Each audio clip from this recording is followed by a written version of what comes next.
I'm Rita Clifton. I'm the former chairman of Interbrand. I now do a portfolio of roles, including a new business.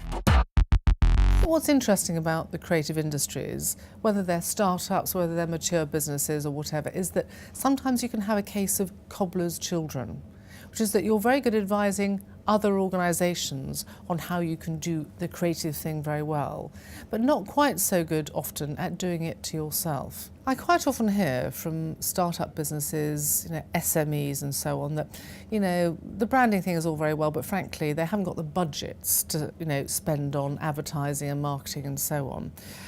What I'd say is that good branding has got nothing to do with spending lots of money on advertising.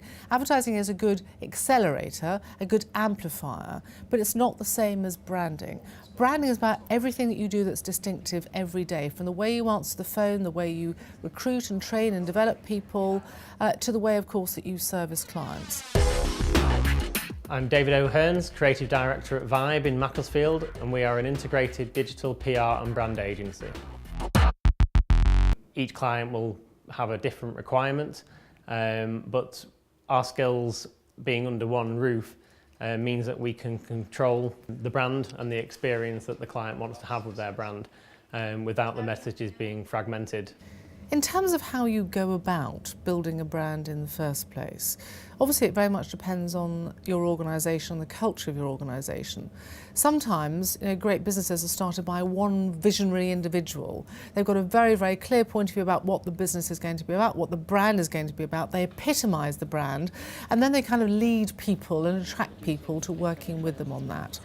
Otherwise, if you've got a more collegiate consensus culture, you might want to get a group of your people around so that you can sort out the absolutely critical thing in any business, any brand of any size, which is, what do you stand for? But all I would say, of course, is you do need to be clear about how it is that you are different and better and distinctive versus any of your competitors. So number one, for goodness sake, articulate it clearly. If you think about how Apple articulated its vision, man shall not be subordinate to machine. It's about humanising technology. You need to be that clear about what it is that your company is about, and don't just get hooked up on the new product, because products change.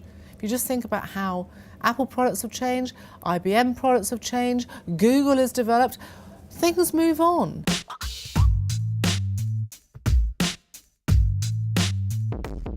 So we have a belief that a brand is a fundamental part of any organisation, really. It's what you stand for, it's the reason why you set up in the first place, and your purpose for being. It's quite important to establish that early on in your setup. I know ourselves spent quite a bit of time making sure we knew what we stood for and what we wanted to become.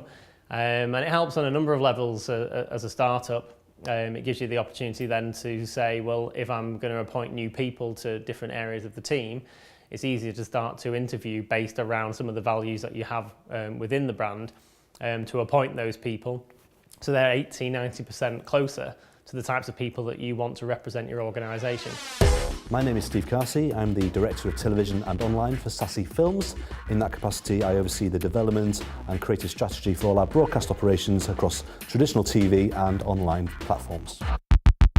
I think the industry is driven by brands. Personal brands, company brands, programming brands, content brands. I'm a big believer in brand values and what do those brand values mean to people that you're working with and you're selling to.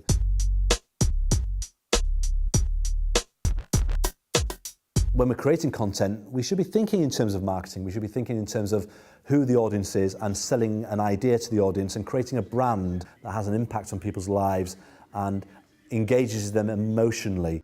A brand, for me, is more important and more vital than creating just content.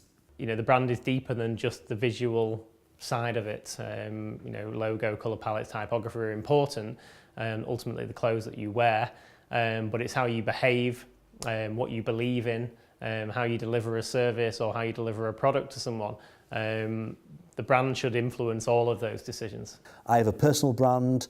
I believe and I position myself as someone, and this isn't smoke and mirrors. I am a passionate person. I am a creative person.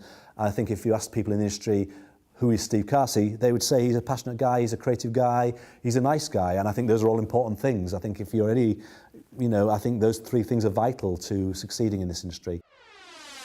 I'm Mandy Coombs and I'm Head of Operations at Red Bee's Creative Division, and what we do is promotion and branding for media brands.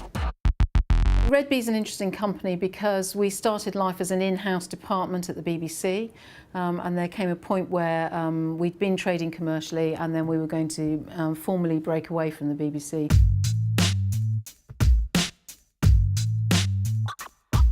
What we created in putting Red Bee together literally came out of the fact that we were the bit of the BBC that was called BBC Broadcast, so people used to call us BBC B, and so that was where the B came from. And our colour in the BBC's portfolio of branding colours was red, so Red Bee came out of that. We toyed with all sorts of clever things. We could have just as easily called ourselves Yellow Wasp, but what was good about Red Bee was that it came from the heart. It sort of linked back to our heritage. It was, for those people who understood, it was, telling you something about where we came from. But then gradually over time, of course, it became its own thing. You've just got to have three big things that you bear in mind when you're building a brand in any sector. Clarity. If you're not clear about what your brand stands for, anything else is either inefficient or ineffective or frankly academic. Secondly is coherence, about how all that clarity shows up. And the third part is to make sure that when you've got that sorted out, how do you keep on innovating, how are you constantly refreshing what it is that you do? Because of course, in this day and age, if your business even stands still for a moment, then I'm afraid that you're yesterday's news, yesterday's idea, and no one wants to be in that position in the creative business.